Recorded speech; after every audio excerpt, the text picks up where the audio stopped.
Vendredi 28 juin de l'an 2024, bonsoir à toutes et à tous, bienvenue dans ce journal, donc voici les titres.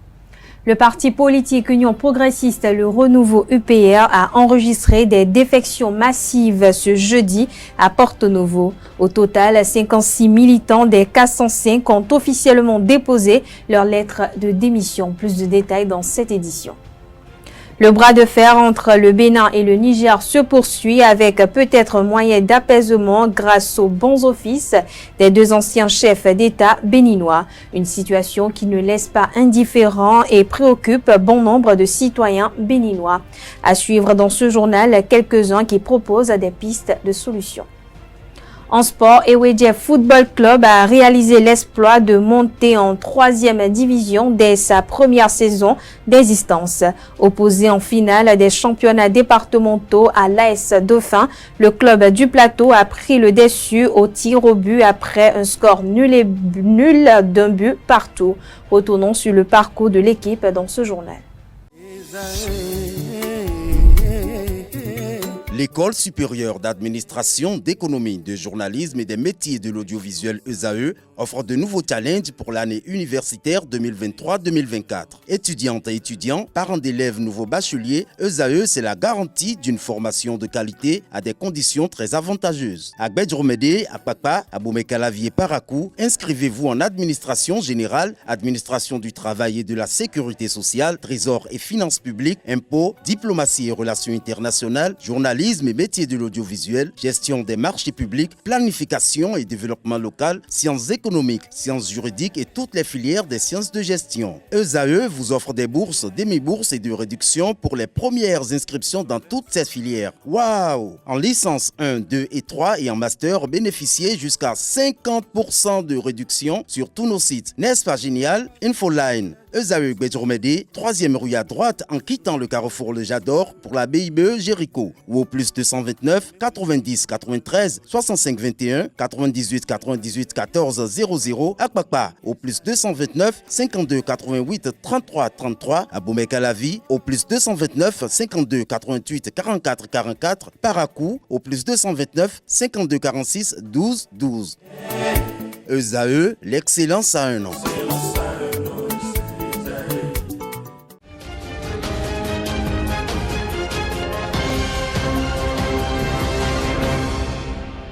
À nouveau, bonsoir. Merci de nous recevoir chez vous avec cette livraison de l'actualité. Le parti politique Union progressiste, le Renouveau, a enregistré des défections massives ce jeudi 27 juin 2024 à Porto Novo, département de l'Ouémé. Plusieurs centaines de militants ont rendu leur démission au siège du parti. Près de 405 démissions de militants ont été déclarées, dont 56 officiellement ont déposé leur lettre de démission. Le reste, qui constitue un nombre substantiel de personnes désirant aussi quitter le parti, ont été pour leur part expulsés par les responsables locaux de l'UP, le Renouveau. Les figures de proue de ces démissions sont Romaric Sauton et Marcel Bidouzo. Les anciens, on poursuit cette édition, les anciens présidents Boniaï et Nicéphore Soglo sont de retour de Niamey ce jeudi 27 juin 2024.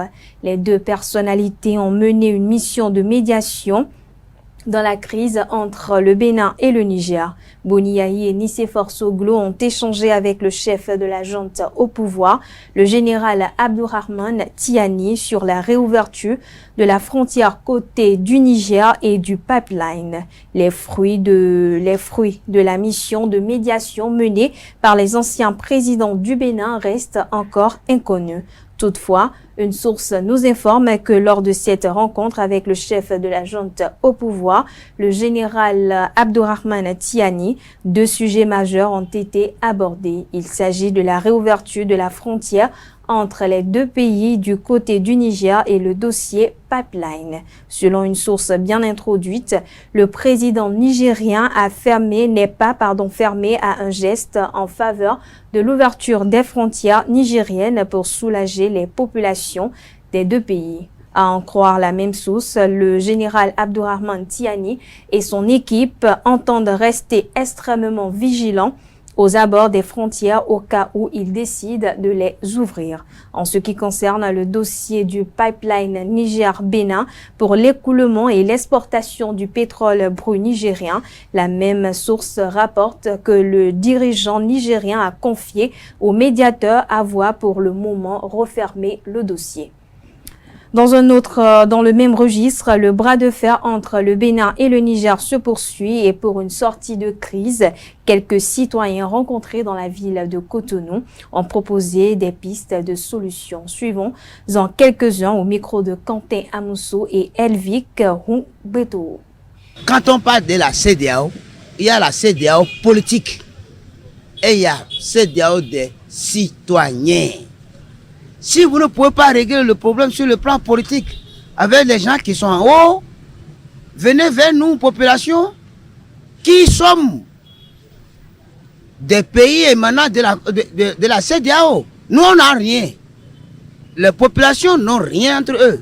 Trouver en dehors de Boni Yayi et de Nicéphore Dieudonné Soglo, de trouver un médiateur extérieur d'institutions panafricaines, comme par exemple l'Union africaine, ou la CEDEAO, et trouver encore une personnalité qui est écoutable. Une personnalité qui est écoutable, surtout du côté de Abdraman Tchiani. Parce que Talon, lui, il est prêt à faire la paix avec le Niger, mais le Niger n'a pas encore confiance totalement pour accepter la paix politique souhaitée par Patrice Guillaume Athéna Talon, qui est notre chef de l'État. Au moins, Tchiani, lui, il vient d'arriver. Donc, il n'a qu'à essayer de réétudier la situation et voir que ce sont les deux peuples qui sont en souffrance. Et voilà que nous sommes ensemble depuis des décennies, tout ça là. Est-ce qu'il faut continuer à vivre comme des chiens et chats entre les deux peuples? Non.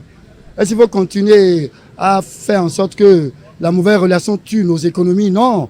Il faut trouver un terrain d'entente. Et par rapport à ça, je souhaiterais que, en dehors de Boni Yayi et Nicéphore Dieudonné Soglo, qu'il faut féliciter pour leur démarche.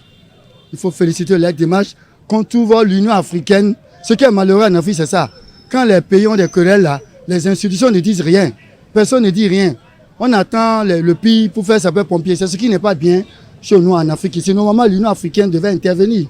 La CEDEAO devait intervenir et faire les démarches. Rapidement, pour que les deux pays puissent rapidement remplir les conditions de paix et pour qu'il y ait ouverture de la part du Niger. Parce que le président Patrice Talon, lui, a déjà ouvert pour lui. Et il dit qu'il a tout fait. Il a tout fait. Il a envoyé toutes les catégories d'émissaires qu'il faut au Niger. Il revient au Niger maintenant d'accepter la main tendue du président Patrice Talon. Tout le monde doit transcender ces divergences pour l'intérêt supérieur des deux nations et de la sous-région. L'objectif visé dans les coopérations internationales est le profit pour chaque pays. Pour l'Afrique, les cadres à divers niveaux doivent promouvoir le local afin de permettre le développement et l'exportation des productions internes. Le professeur et recteur honoraire Maxime Dacruz, au détour d'une conférence débat organisée par l'Institut des artisans de justice et de paix Chant d'Oiseau de Cotonou, a donné quelques avantages liés à la valorisation du local. Il s'exprime au micro de Aneldo. Lorsque nous allons vers les autres, j'ai dit, il faut qu'on sache ce sur quoi nous allons négocier. Et lorsqu'on conclut des accords, veillons à ce que ces accords soient respectés par tout le monde. Je me suis engagé à faire X ou Y. Je m'efforce de respecter cela. Et dans les organisations sous-régionales qu'on a créées, il faut déjà vérifier que les pays s'acquittent de leurs cotisations. Ça aussi, c'est un drame africain. Mettons nos pays, mettons notre continent au cœur de toutes nos préoccupations. Faisons en sorte que lorsque nous allons négocier avec les gens, qu'ils aient peur de nous. Qu'ils aient peur de nous dans notre capacité à défendre les intérêts de notre pays. Évitons de piétiner nos réalités endogènes, nos cultures. Les conditions dans lesquelles on forme nos enfants aujourd'hui, ces conditions les amènent à préférer ce qui vient de l'étranger. Changeons ça. Même lorsque les autres nous proposent des outils, c'est déjà pas normal que les programmes soient hérités d'ailleurs. Même si dans le cadre des échanges, on nous propose des solutions, essayons de contextualiser ces solutions-là. Est-ce que ces outils répondent à nos besoins? Sinon, comment faire pour qu'ils soient davantage en phase avec les objectifs que nous nous sommes fixés, avec les défis que nous avons à relever? Pour que le citoyen béninois, homme ou femme, quel que soit l'endroit où il se trouve dans le monde entier, dise chez moi, je prends un exemple de l'ananas. Dites aux gens que le meilleur ananas, c'est au Bénin qu'on le trouve. Il faut le leur dire. Consommons ce que nous produisons chez nous. Et n'importons que ce qui n'existe pas chez nous, en attendant de commencer à le produire. Dans le cadre de la lutte contre le paludisme, l'assainissement du cadre de vie constitue l'une des armes pour réduire la population des larves de moustiques de l'anophèle, surtout dans les zones humides telles que Cotonou. Découvrez dans l'élément qui suit les stratégies de lutte adaptées à la ville capitale économique du Bénin en cette période de pluviosité. Élément réalisé par Seton Delarius Adjagbelon. La saison des pluies rime avec l'augmentation des cas des maladies endémiques, notamment le paludisme, dans les zones humides comme Cotonou. Déjà, Cotonou, par le milieu, par lui-même, la ville, le milieu en tant que tel, était déjà un milieu favorable pour le développement des moustiques. Maintenant, les comportements humains qui favorisent encore la multiplication de ces vecteurs, c'est l'abandon pêle-mêle d'un certain nombre de conteneurs, des récipients, pas que des récipients, mais des sachets plastiques, de tout ce qui peut contenir de l'eau et accumuler de l'eau en cas de pluie. Ces images, prises 48 heures après une journée de forte pluie à quelques encablures du lac Nokoué dans le 9e arrondissement, attestent ces propos.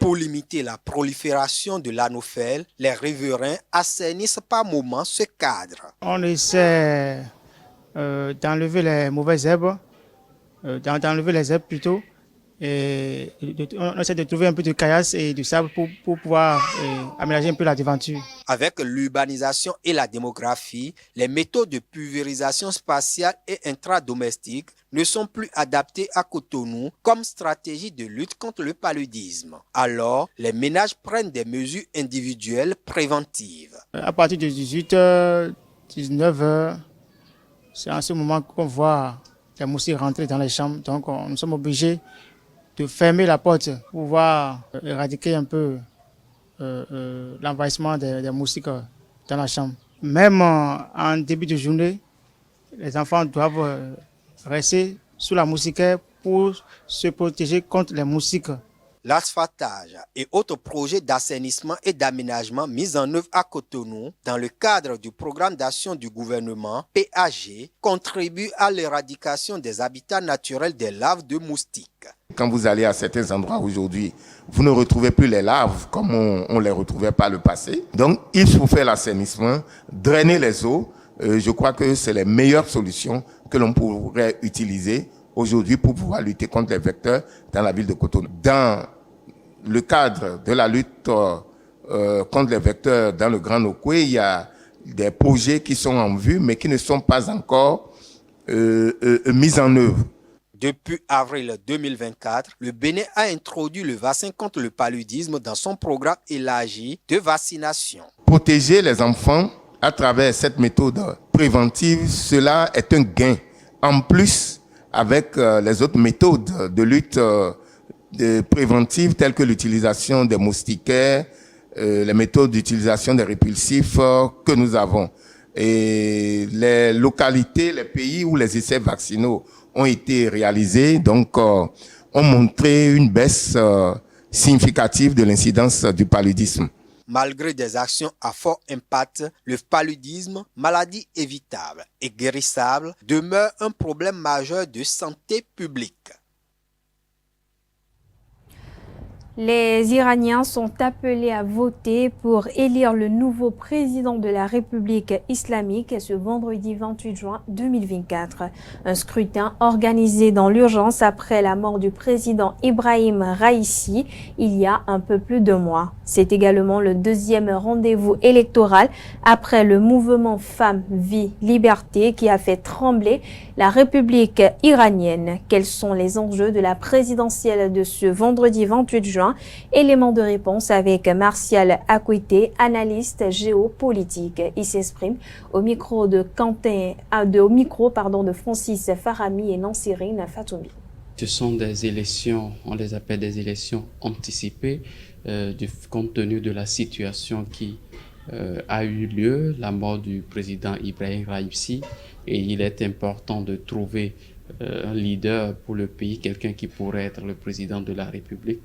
Et donc la compréhension de ces enjeux, des enjeux de ces élections réside dans la compréhension du système politique, de la structure politique iranienne elle-même. Et donc à cet effet, il faut comprendre que le système iranien tel qu'il est conçu est un régime théocratique où le pouvoir en principe serait exercé par Dieu, et cela est issu de la révolution de 79, et donc à défaut que Dieu descende lui-même et gouverne le territoire, c'est le guide suprême, celui qu'on appelle l'ayatollah Khomeini, qui a été le père de la révolution, qui détient en réalité les pouvoirs régaliens, qu'il s'agisse des pouvoirs liés les pouvoirs liés à la gouvernance interne du pays et à la politique internationale du pays même. Le président élu, comme l'était le président Ibrahim Raïssi, ne détient qu'une infime partie du pouvoir. Le premier enjeu, c'est de légitimer davantage le pouvoir iranien, parce que vous savez, depuis les contestations qui ont suivi la mort de la jeune Mahsa Amini, le pouvoir iranien a dandiné, il y a eu quelques difficultés, et donc c'est l'occasion pour l'ayatollah Khomeini et l'ensemble des dirigeants de l'Iran de légitimer davantage leur pouvoir. C'est pourquoi vous allez constater, on appelle les Iraniens massivement à participer au vote.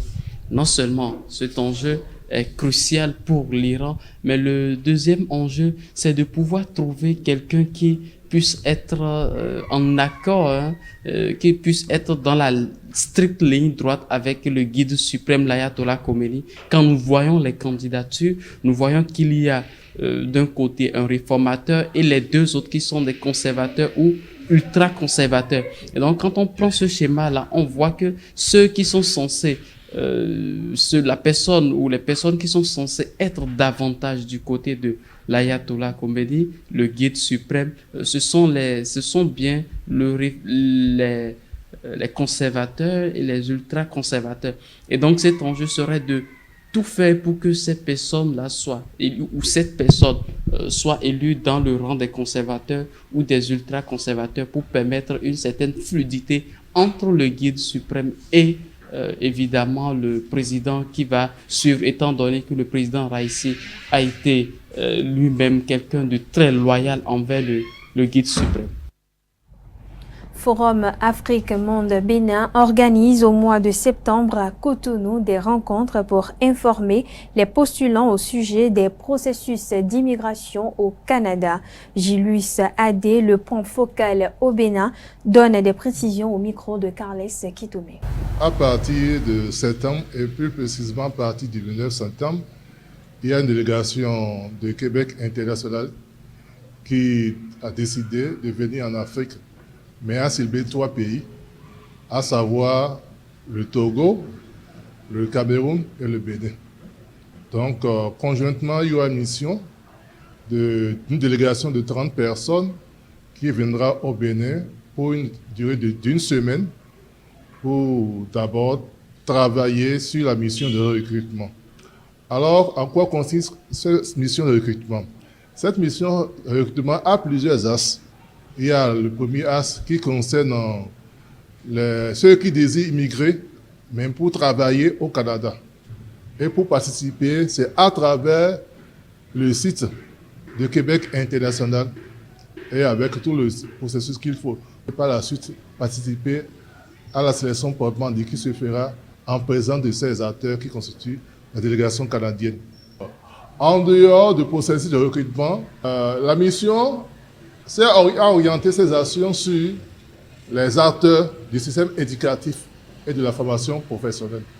Et parmi ces acteurs, il y a des écoles, privées comme publiques, des enseignements techniques secondaires, professionnels et du supérieur, sans oublier les promoteurs des centres de formation, également sont pris en compte par rapport à cette mission.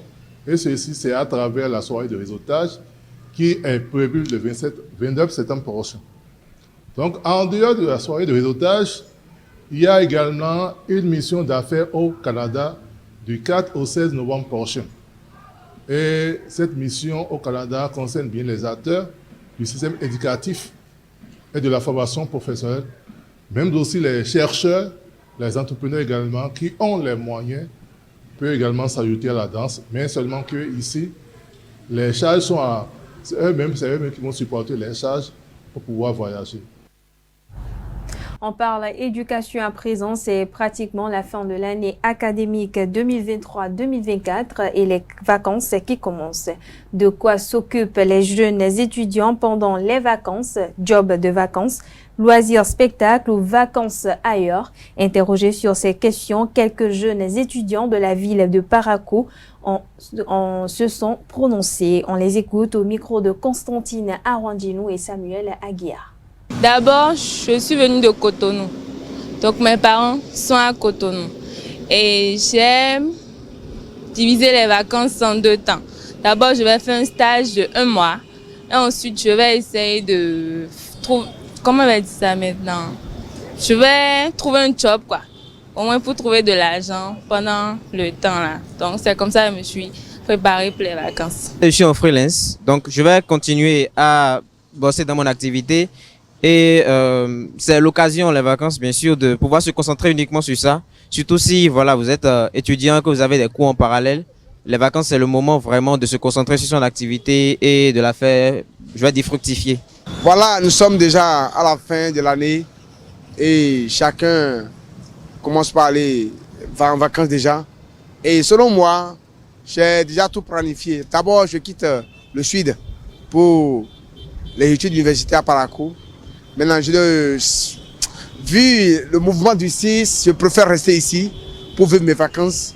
Et je me suis dit, bon, je peux me lancer dans un job.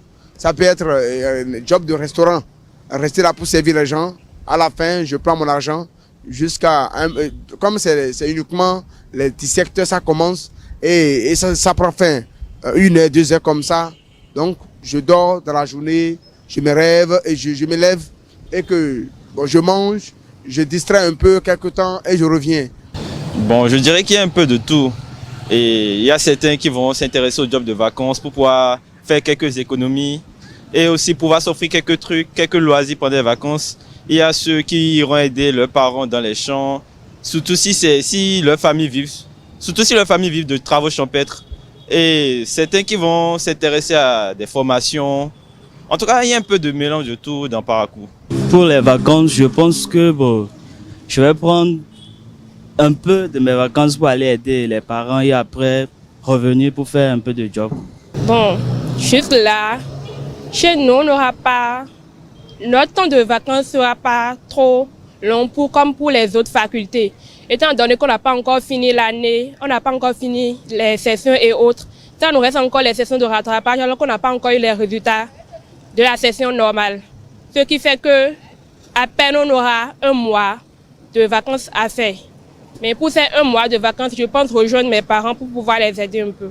Bon, à Parakou, je pense que c'est à voir. Perso, je ne suis pas un grand fan des fêtes et tout ça. mais c'est souvent bien parce que rester tout le temps cloîtré chez soi en train d'essayer de gagner de l'argent, c'est bon. Mais si ça vous ruine la santé après, je pense que c'est pas la peine d'avoir l'argent et de dépenser l'argent pour pouvoir retrouver la santé après. C'est un peu compliqué. Du coup, le mieux, il faudrait quand même trouver des temps de loisirs pour pouvoir se vider la tête. Et ça permet de se reconcentrer davantage sur le travail. Également, c'est bien de se reposer. Souvent, parce que on passe des nuits blanches parfois à bosser, c'est pas facile. Donc parfois il faut se reposer pour pouvoir reprendre de l'envol. J'ai pas vraiment fait un choix, mais vu que j'ai des amis là-bas, ils ont déjà mis les plans en place et tout, donc je vais essayer de jongler dedans. Aller me distraire avec les amis, bon.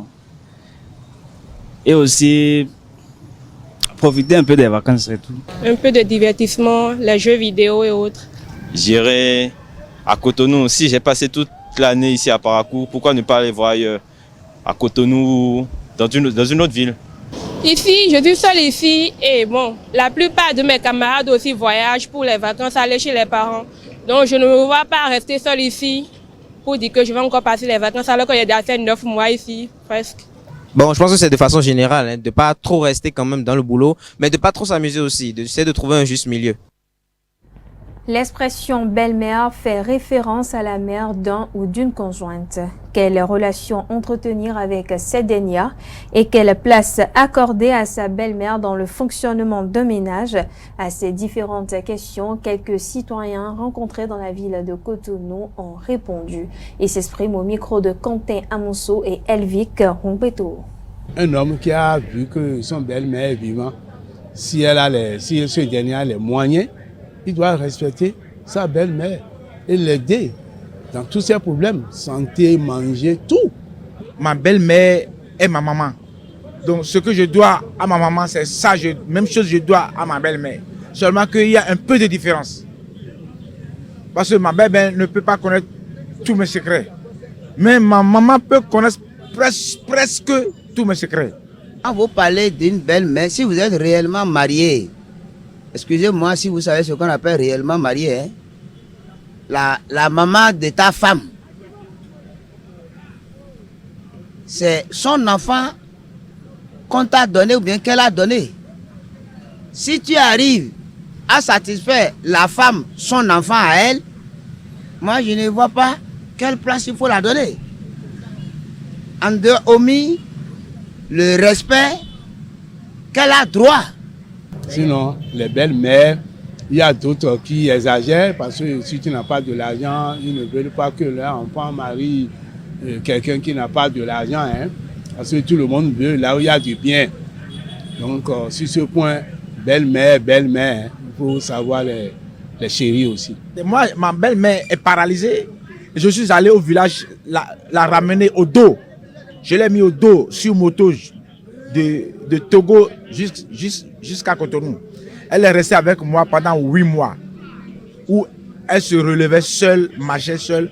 Quand je l'ai ramenée au village, plus de suivi, 1 mois après, elle est décédée. Moi, je connais des foyers qui gèrent leur belle-mère propre. Hein, que cette belle-mère, une belle-mère, d'abord, qui ne peut même pas qu'il y a des tensions entre sa fille et son mari. Hein, la belle-mère essaie de gérer tout pour dire, ah ma fille, attention, je ne veux pas que tu fais comme ça, je ne veux pas que tu... Non, ce n'est pas bon. Et on poursuit cette édition. La religion peut être définie comme la reconnaissance par l'être humain d'un principe supérieur de qui dépend sa destinée ou l'altitude intellectuelle et morale qui en résulte. Peut-on changer de religion par amour? À cette question, quelques citoyens ont répondu. Ils s'expriment au micro de Francis Farami. Suivons ensemble. Je ne peux pas changer ma religion par l'amour. Des malins et nous devons que nous vivons dans la fond. Nous devons que nous vivons dans la fond. Nous sommes wala iton zinza iton fond nous iton do mais les timbre na da malenu et ka da malenu et non si ou ni se iton e wonu venu malen de leba no ko ikun da fond wo sunu pache yonu egbe de yonu ka pache sunu din do file wa so to ko bo nu akwara kende wo yonu le iro ka fi to le ya kon blania de no igbene ko ko to me pa ku ne do fond mi de to me yete no da malenu yete no pe ya parce que me bien do po le Quand on parle un peu de la religion, c'est le même Dieu que nous adorons. Il n'y a pas de différence Dieu, c'est le même Dieu. Quel que soit chrétien, animisme ou fétichisme ou musulman, c'est le même Dieu qu'on adore. Mais la manière dont on adore ça diffère. Donc si par amour elle-même, elle peut me suivre. Il y a bon mo yon no do musulman me mo yon no do obligé pour be a misa ti do o je pe ki o pe ti won ye me ye bi ye bi pe lo ji e aben no ne o e na musulman yi ti ya do ji kuna kindo ko mi to force ma ku ti da mi o e gbe ti Igbo nu ko ta fonu bo o fonu ko si pe mo ta Igbo a e no je si mi na kendo ko gbe ni le mo mi amon to na e le bi o wan yin we me le ti yo zi alo pour monter en kinu elle bien wan we do wan nu me o je we mo me resulu wan nu yo arren anabio malé. On parle football à présent. Eweje Football Club a réalisé l'exploit de monter en 3e division dès sa première saison d'existence. Opposé en finale des championnats départementaux à l'AS Dauphin, le club du Plateau a pris le dessus au tir au but 5-4 après un score nul d'1 but partout. Retour sur le parcours de l'équipe chère à Razak Sourin et Quentin Didavid dans cet élément réalisé par Seton Delarios à Djagmelo. Eweje FC en Détroit, un rêve concrétisé en quelques mois d'existence. C'est l'euphorie au stade Goro Dabomé après le tir au but décisif qui assure la montée au protégé de Razak Sourin.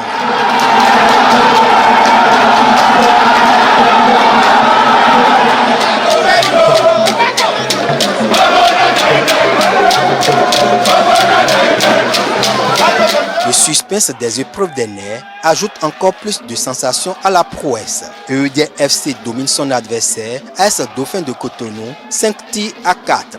À la fin du temps réglementaire, le score était de parité, 1 but partout. Engagé dans le championnat amateur béninois cette saison 2023-2024, EUD FC termine d'abord premier lors de la phase départementale du Plateau, 6 victoires en autant de matchs. En phase finale, Olabi Fainou et ses coéquipiers éliminent Drum Educ Foot du Mono au premier tour, victoire 3 buts à 0.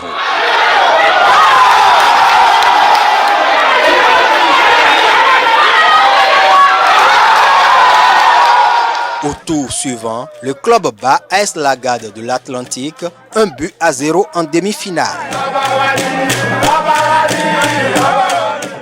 Pour réussir cette ascension figurante, le board d'EUD n'a pas lésiné sur les moyens. Il a considéré l'équipe comme une grande équipe, il a sérieusement dépensé durant tout le championnat. Et dites-vous, après cette qualification au niveau du plateau, imaginez, il a envoyé l'équipe en mise au vert au Nigeria. L'équipe est allée faire une semaine au Nigeria. Elle est revenue du Nigeria à Kobe et le lendemain, elle prend la route de Cotonou. Bon, je pense que l'équipe qui gagne, l'équipe qui est prête à aller loin doit toujours se préparer. Donc on n'a rien gagné encore, il faut qu'on continue. EUD Football Club constitue un volet d'un vaste projet sportif, un centre de formation multisport à Sakété, dont le lancement officiel des travaux de construction s'est effectué le 3 février 2024 en présence d'un parterre de personnalités du plateau. Comme nous, nous Sakété, il va nous couper du bel. Amore la il va moi, il l'a. Il y a des dieux. Adura ya bagbala ni besoin comment on m'a déjà fait comment moi mon bon. Amen. Comment m'enrichir et que ministre want you so ai oṣù mélòó kan káwa bí káwa jàjọyọ̀ kan jó kawoshi fún gbogbo ọmọdé wọ̀nyí má tara rẹ̀ jáde fún wọn jálù baríkà fúlù Sakété fúlù Plateau àti Bénin en général. Avec la montée d'EUD FC en Détroit, le projet prend corps petit à petit pour la révélation des talents béninois. Le réseau des journalistes de sport au Bénin, RJSB, a renouvelé ses instances de gestion le samedi 22 juin 2024 lors de l'Assemblée générale élective à la salle de réunion de la radio Saveur FM à Godomé. René José Sagbo rempile pour un 3e mandat de 4 ans à la tête d'un bureau exécutif remanié. Reportage signé Seton Delarios à Djagmelo. Un nouveau bureau s'installe à la tête du réseau des journalistes de sport au Bénin RJSB pour l'Olympiade 2024-2028. De 7 membres, la nouvelle équipe passe à 9 avec 4 entrées, un léger remaniement et toujours René-José Sagbo à la présidence. Cette mandature nourrit l'ambition de l'unification de la presse sportive béninoise. Le réseau des journalistes, au-delà de la mission qui est assignée à toutes les associations, avec la couverture de toutes les associations et institutions sportives, tient et veut renouveler aujourd'hui cet engagement à œuvrer non seulement pour l'épanouissement de tous les professionnels de la plume sportive, mais aussi renouveler ce vœu qui est de retrouver la famille unie. Parce que ça devient de plus en plus important, nous perdons beaucoup à l'international. Pour relever ce défi, le RJSB va bénéficier de l'appui de l'Union des professionnels des médias du Bénin, UPMB. La proposition que je fais là tout de suite, c'est que dans les tout prochains jours, avec votre contribution, nous puissions organiser une rencontre avec ces différentes organisations et qu'ensemble on discute des différentes possibilités que nous avons pour aller de l'avant, mais vraiment ensemble. Parce que plus on sera ensemble, mieux ce sera à tous les points de vue. En plus de ce chantier, le nouveau bureau va travailler à la dynamisation des activités statutaires de l'association. Ce qui passe par la réalisation effective de notre plan d'action, au nombre desquels la formation des membres au niveau de toutes les coordinations. Plusieurs résolutions sont prises au thème des travaux. Les délégués ont adopté les rapports d'activité et financiers de la mandature écoulée. Des acteurs de la corporation ont apporté leur soutien à ces assises statutaires du RJSB. Et c'est la fin de cette édition. Merci de votre attention, merci de votre fidélité. Belle suite de programmes en compagnie de ESAE TV.